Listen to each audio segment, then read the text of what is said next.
entend souvent dire qu'un pendule, c'est n'importe quoi accroché à n'importe quel bout de ficelle, et c'est vrai que n'importe quel boulon attaché à un simple fil de pêche peut faire office de pendule.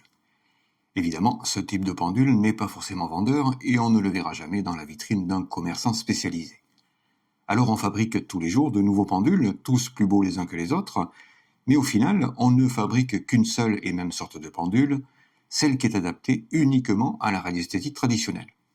Mais chez Radiesthésie Étonnante, on ne pratique pas la radiesthésie traditionnelle, on pratique la radiesthésie moderne, et plus précisément, celle qui est issue des travaux de Louis Turenne. Comme les travaux de Louis Turenne intéressent de plus en plus de monde, en France mais également partout dans le monde, on me demande régulièrement où trouver un pendule adapté pour pratiquer la radiesthésie moderne. Et parallèlement, de plus en plus d'artisans, intéressés par les mêmes travaux, demandent également à savoir comment fabriquer ce type de pendule. Alors on va voir ici quels sont les tests à effectuer avec un pendule pour savoir si d'une part il est réactif aux ondes et d'autre part quel type d'onde il est capable de capter, et on va en profiter pour tester de nouveaux pendules qu'un artisan m'a envoyés afin de savoir s'ils sont véritablement aptes à la radiesthésie moderne. Et on va également découvrir, preuve à l'appui, que notre pendule est un véritable baromètre de notre santé avec une expérience particulièrement étonnante.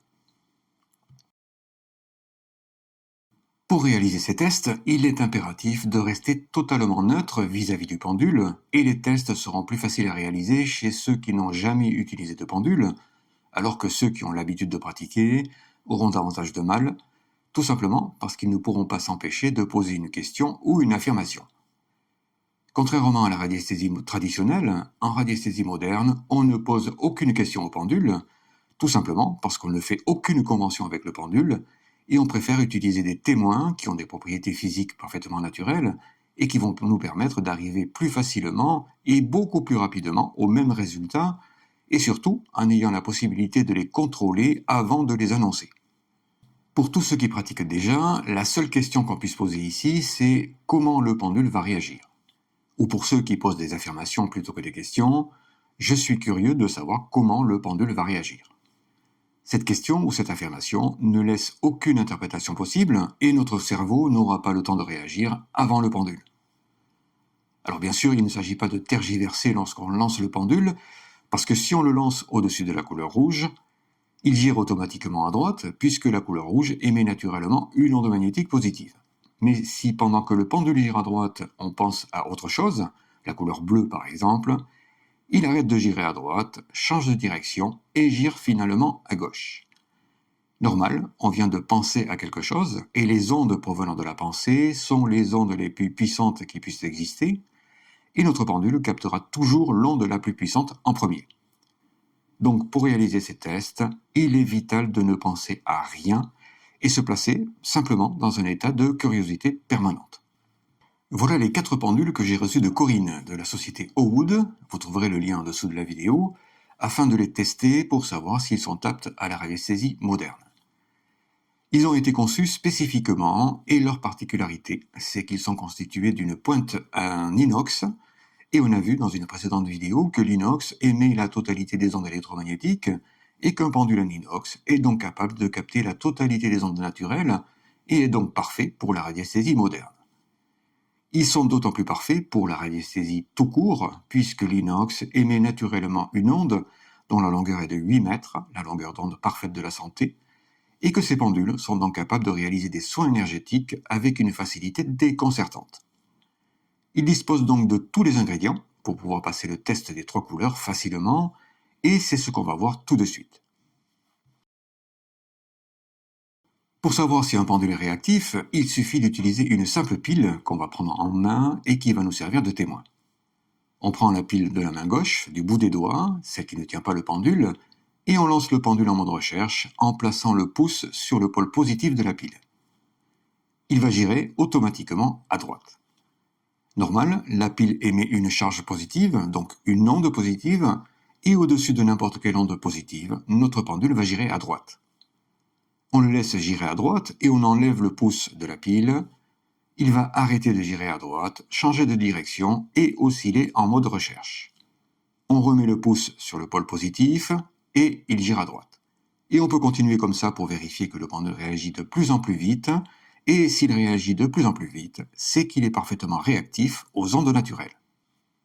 On va vérifier tout de même s'il est bien réactif avec toutes les ondes provenant de la pile, et on change la position de la pile et on pose le pouce sur le pôle négatif de la pile. Le pendule arrête de girer à droite, change de direction et gire cette fois à gauche. On enlève le pouce, le pendule arrête de girer, on remet le pouce, le pendule gire de nouveau à gauche. Et enfin, on tient la pile en posant le doigt sur chacun des pôles, et le pendule oscille en direction est-ouest. Voilà, ce simple test va nous montrer si un pendule est réactif ou non, et pour tous ceux qui pratiquent déjà, à condition bien sûr de rester totalement neutre, de découvrir qu'un pendule n'a besoin d'aucune convention particulière pour réagir au contact des ondes naturelles, ce qui est la base même de la radiesthésie moderne.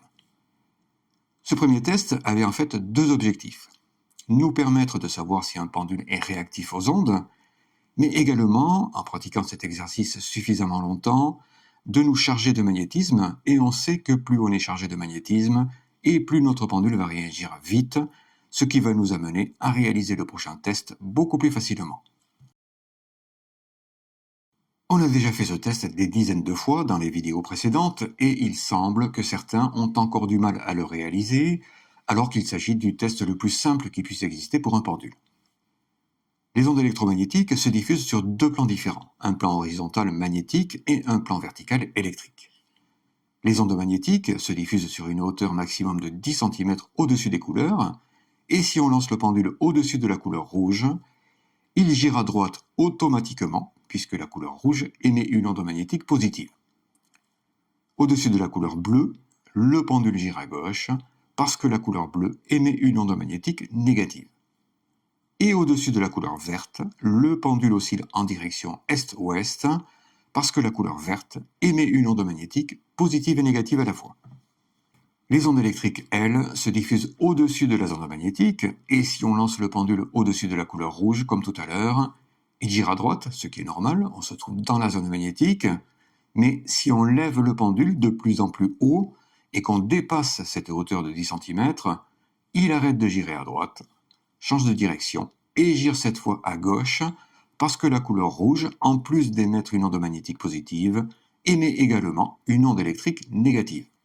Au-dessus de la couleur bleue, le pendule gire à gauche dans la zone magnétique, et si on lève le pendule dans la zone électrique, il arrête de girer à gauche, change de direction et gire cette fois à droite parce que la couleur bleue, en plus d'émettre une onde magnétique négative, émet également une onde électrique positive. Et au-dessus de la couleur verte, le pendule oscille en direction est-ouest dans la zone magnétique, et dans la zone électrique, après un moment d'arrêt, oscille en direction est-ouest, parce que la couleur verte, en plus d'émettre une onde magnétique positive et négative, émet également une onde électrique positive et négative. Si notre pendule a réussi la totalité du test, c'est parce qu'il est capable de capter les 6 ondes électromagnétiques, qui sera donc capable de capter les 4 ondes qui restent, les ondes radioactives, les infraondes, les ultraondes et les ondes turènes, et on pourra considérer alors qu'il est tout simplement l'un des meilleurs pendules au monde. Cet exercice est facile à réaliser avec un pendule et simplement 3 cartes de couleur, rouge, vert et bleu, des cartes qu'on peut emporter facilement avec soi pour réaliser ce test n'importe où, chez un commerçant spécialisé pour trouver le pendule de ses rêves, ou pour les artisans, savoir si oui ou non les pendules qu'ils fabriquent sont parfaitement adaptés à la radiesthésie moderne. Malgré tout, certains n'arrivent pas à réaliser ce simple test et on pourrait penser qu'ils ne sont pas suffisamment concentrés ou n'arrivent pas à lâcher prise pendant la durée du test, mais il y a une cause de plus en plus fréquente qui apparaît, une cause dont j'ai fait malheureusement l'expérience alors que je me croyais à l'abri. Nous émettons tous des ondes de couleur, et lorsque nous sommes en bonne santé, on peut imaginer que toutes ces ondes de couleur sont émises en quantité égale, depuis la couleur rouge jusqu'à la couleur violette. Si cet équilibre est respecté, notre pendule fonctionne parfaitement. Mais si cet équilibre ne l'est pas, plus rien ne fonctionne avec notre pendule, comme on va le voir ici. Pour cet exercice, je vais prendre mon pendule habituel, celui avec lequel j'ai l'habitude de travailler. Au-dessus de la couleur rouge, dans la zone magnétique, il gire à gauche, ce qui est d'un point de vue des lois de la physique strictement impossible, puisque, comme on l'a vu, la couleur rouge émet une onde magnétique positive et notre pendule doit obligatoirement girer à droite. Il peut éventuellement girer à gauche au-dessus de la couleur rouge et de façon parfaitement naturelle, mais uniquement si on se trouve dans l'hémisphère sud, puisque le sens de giration d'un pendule est inversé entre le nord et le sud. Dans la zone électrique, le pendule continue d'osciller en mode recherche, il ne capte aucune onde, ce qui est impossible également puisque la couleur rouge émet une onde électrique négative et qu'il devrait donc girer à gauche. Sur la couleur bleue, dans la zone magnétique, le pendule gire à gauche, ce qui est normal. Dans la zone électrique, il gire à droite, ce qui est normal également. Et sur la couleur verte, pour finir, dans la zone magnétique, le pendule oscille en direction est-ouest, et dans la zone électrique, il oscille également en direction est-ouest. Le pendule fonctionne parfaitement avec les couleurs vertes et bleues, mais pas avec la couleur rouge, et la seule cause possible, c'est que les ondes de couleur que j'émets habituellement posent problème.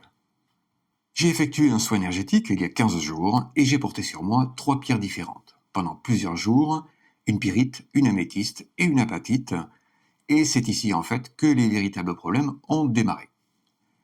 On ne va pas remettre en question les capacités extraordinaires des pierres à nous soigner, et je peux confirmer d'ailleurs que sans ces pierres, je n'aurais certainement pas fait de vidéo avant plusieurs jours encore. Le problème des pierres, c'est que justement, elles font un travail extraordinaire sur notre corps, et elles sont capables de nous soigner en émettant des ondes bénéfiques qui vont augmenter rapidement la longueur d'onde de nos cellules jusqu'à 8 mètres.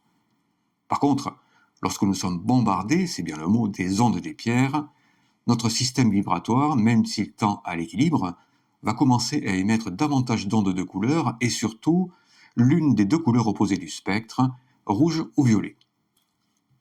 Lorsque nous émettons l'une de ces deux couleurs annexées, un déséquilibre de notre système vibratoire se produit temporairement, qui peut durer tout de même plusieurs semaines, et il faut absolument éliminer l'une ou l'autre de ces ondes de couleur.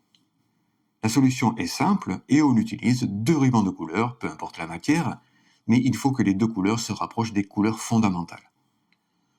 On ne sait pas encore s'il s'agit de la couleur rouge ou de la couleur violette que nous avons annexée, alors on commence par la couleur rouge. On lance le pendule en mode recherche au-dessus de la couleur rouge. Comme tout à l'heure, après un temps d'hésitation, il gire à gauche. On prend alors le ruban de couleur rouge dans la main et le pendule continue de girer à gauche. On prend en main le ruban violet et le pendule arrête de girer à gauche et gire cette fois à droite, et remarquez la vitesse avec laquelle il change de direction. On le lâche, le pendule arrête de girer à droite et recommence à girer à gauche. On le reprend et le pendule recommence à girer à droite de façon parfaitement naturelle. La conclusion est simple, j'émets en ce moment trop d'ondes de couleur rouge et pour contrecarrer ces ondes, je suis obligé de prendre en main un ruban violet et je serai obligé de le faire pendant quelques jours encore jusqu'à ce que mon corps élimine le surplus d'ondes de couleur rouge. C'est un problème qui arrive à de plus en plus de monde, tout simplement parce que de plus en plus de monde porte ce genre de pierres sur eux, sans véritablement savoir que les pierres ont un effet thérapeutique considérable et qu'elles peuvent laisser des traces pendant plusieurs jours et même plusieurs semaines. Notre pendule est un véritable baromètre de notre santé, alors que dès que notre pendule refuse de fonctionner normalement, à défaut d'un manque de concentration ou de lâcher prise, on peut toujours effectuer ce test avec ces 2 rubans violet et rouge. Par la suite, dès que notre pendule réagit normalement sur les 3 couleurs, rouge, vert et bleu, c'est le signe que nous avons retrouvé un équilibre énergétique et on peut alors se passer des rubans. Et il ne faut surtout pas croire que le problème concerne uniquement les radiesthésistes, il concerne tous ceux qui utilisent les soins énergétiques au quotidien, qui portent ou ont porté pendant plusieurs jours des pierres sur eux.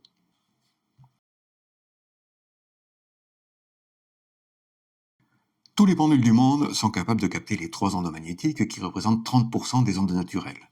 Mais seuls les pendules adaptés seront capables de capter la totalité des ondes naturelles.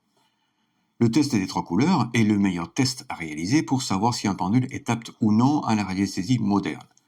Et les 4 pendules ici ont passé le test avec succès, et comme tous les pendules adaptés à la radiesthésie moderne, on peut considérer ces 4 pendules comme étant les meilleurs pendules au monde. Mais attention, pour tous les artisans qui fabriquent ce genre de pendules, Il ne s'agit pas de réaliser ce test sur un pendule et d'affirmer que tous les futurs pendules qui seront fabriqués de la même manière répondront de la même façon aux ondes naturelles. Il va falloir effectuer ce test des 3 couleurs sur chacun d'eux, parce qu'on a déjà vu que les matériaux, mais également les couleurs et les formes, créent des ondes qui influencent la façon dont un pendule sera capable de capter les ondes naturelles, et 2 pendules qui semblent identiques peuvent avoir des comportements totalement différents. Mais il faut voir le bon côté des choses. Non seulement le test des 3 couleurs ne prend que quelques secondes à réaliser, mais en plus, il va nous faire découvrir si nous sommes, oui ou non, en bonne santé. Merci d'avoir suivi cette vidéo, et à Corinne de chez Owood, qui fabrique des pendules traditionnelles et qui a bien voulu participer à cette nouvelle aventure dans la création de pendules adaptés à la radiesthésie moderne.